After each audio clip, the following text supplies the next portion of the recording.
Hey guys, if this is your first time to my channel, hello and welcome. Thank you so much for being here. My name is Emily and today I am bringing you another spooky Sunday.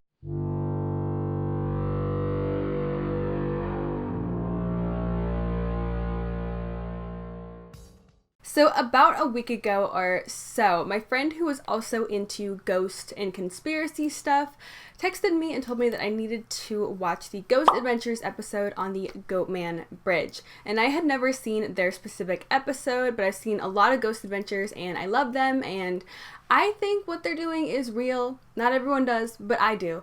But I've never seen that before. But I had seen BuzzFeed Unsolved here on YouTube do a video on the GOATMAN'S Bridge, and the guys in the show actually went there and did some paranormal investigating, if you will.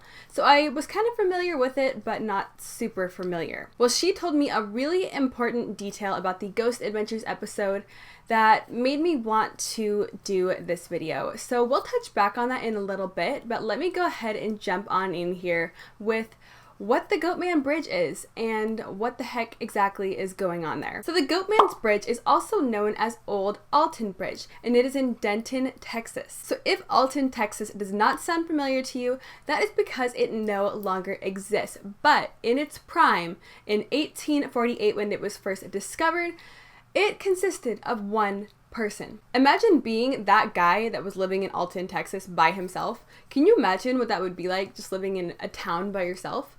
I mean, granted, we don't know how big this town was. That would be pretty crazy, and honestly, I think I would personally like it if I was that guy, because then you don't have to worry about neighbors, or people being loud, or people being obnoxious. You have the whole entire city to yourself.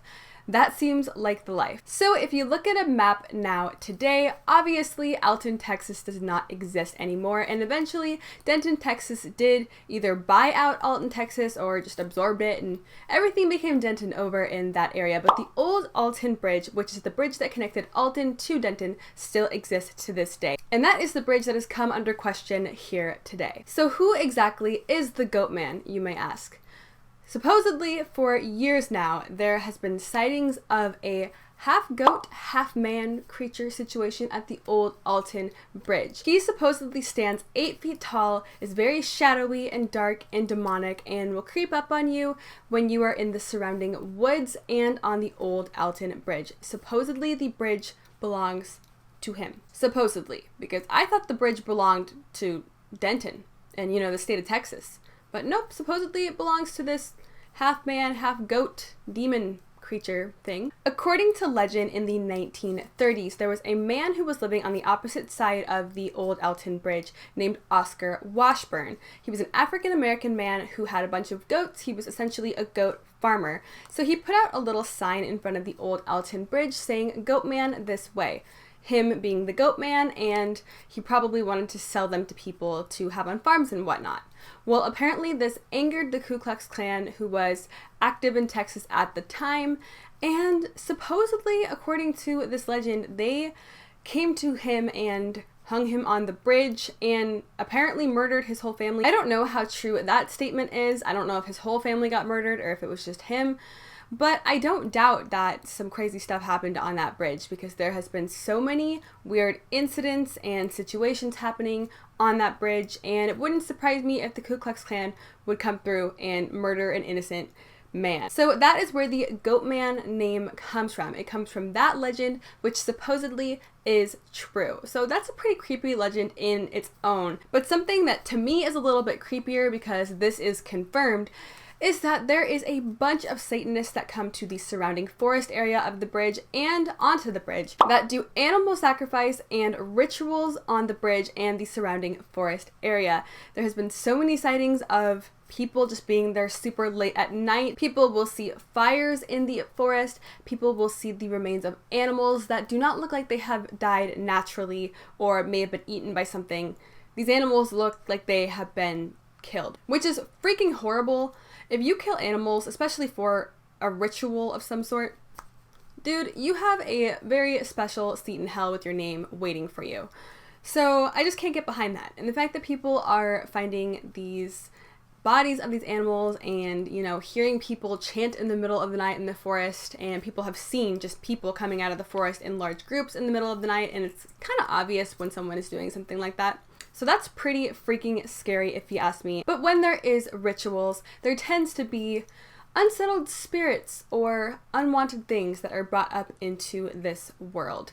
So cue the Goatman. There is also some speculation to believe that there have been possible human sacrifices done in these woods as well, which, if you're familiar with cults and satanic cults and rituals, it's not uncommon to have these things, especially animal sacrifices and, unfortunately, human sacrifices as well. In 1977, a little girl went missing in the woods themselves. So, of course, the police went into the woods to try to find her, and they came across something that they weren't really expecting. On one of the riverbanks, they actually came across a deceased 25-year-old woman who was holding a teddy bear in her hands. Dead on this riverbank, holding a teddy bear right after this little girl went missing. I don't know if anything ever came of that situation, but it is kind of strange to me that a little girl went missing in the exact same area that a lady was found holding a possible little girl's item with her.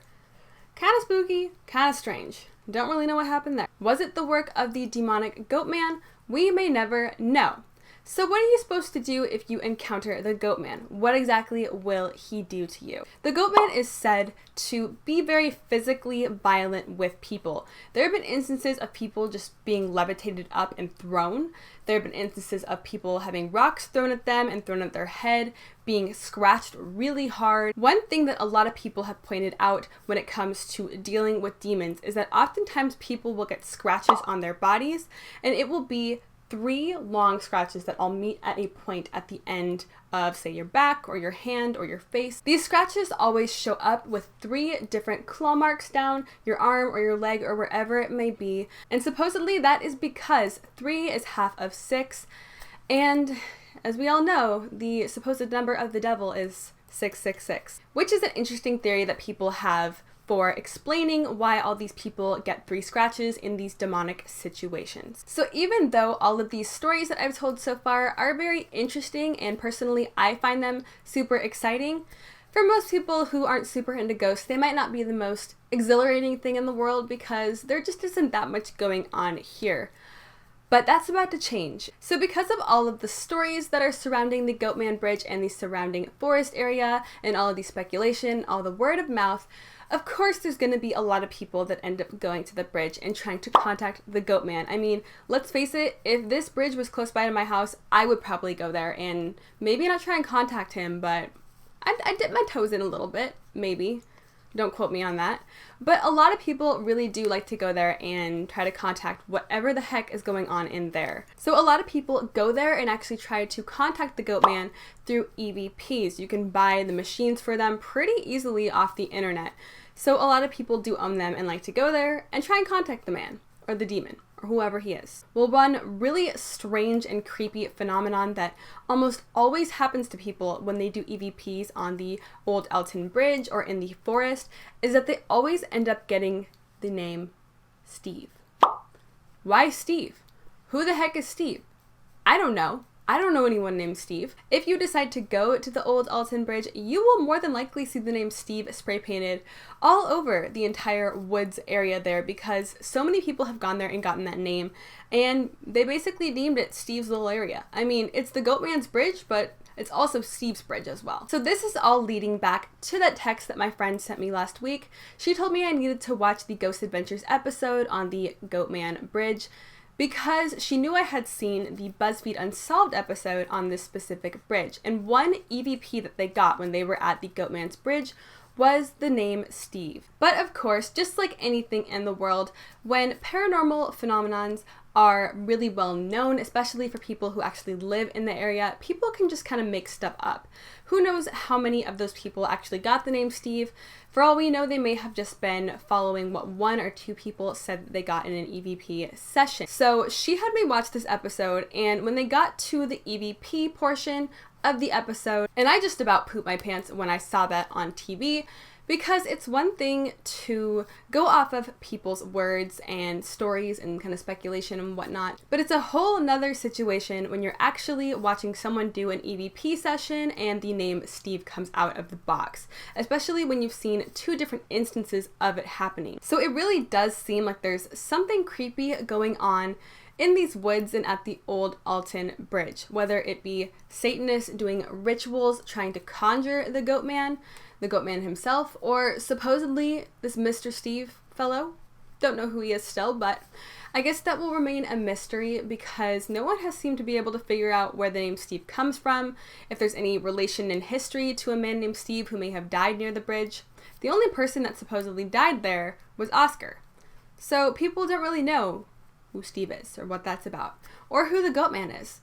But hopefully someday we do find out because I am so intrigued by this story, and whether or not you believe it, I still think it's a super interesting story. But for me personally, you guys know I like to keep all options open when it comes to paranormal and spooky stuff because we don't know anything about our own world. How are we supposed to know anything about the spiritual world and aliens and all sorts of paranormal stuff?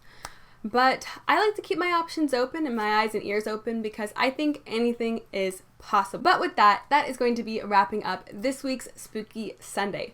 What do you guys think? Have you heard of this story before? Have you ever been to the Goatman Bridge? Because if you have, please let me know if it is as creepy as everyone makes it seem. And if you are familiar with this story or you have been to the old Alton Bridge, who the heck is Steve? I think that's the biggest mystery for me here is Steve. It seems like such an average Joe everyday name that we hear and see all the time, and I feel like that's not the kind of name that people would be getting in multiple EVP sessions. I feel like they'd be getting the name like Azazel or Bartholomew or like whatever these demon names are. I feel like that's the kind of name they would be getting, but nope, we're getting Steve apparently. But I do hope that you consider subscribing if you have not already. I am doing Spooky Sunday every single Sunday or Saturday. It kind of switches back and forth. But I do one spooky video every single weekend, and during the rest of the week I have all sorts of makeup goodness happening here on this channel. So if you are not already subscribed and you would like to be, I would love to see you hit that button down below. I do also hope that you give this video a big thumbs up, and if you do enjoy my videos and you want to see spooky videos every single Saturday or Sunday, I hope that you will consider pushing the notification bell down below because YouTube has not been wanting to recommend small creators videos to people, and they don't want to let you guys know when I upload and when other small creators upload as well. So if you do enjoy watching other small creators, I do encourage you to press their notification bells as well. But with that being said, I hope you are having an absolutely fantastic day wherever you are, and thank you so much for watching. I hope to see you next time. Bye!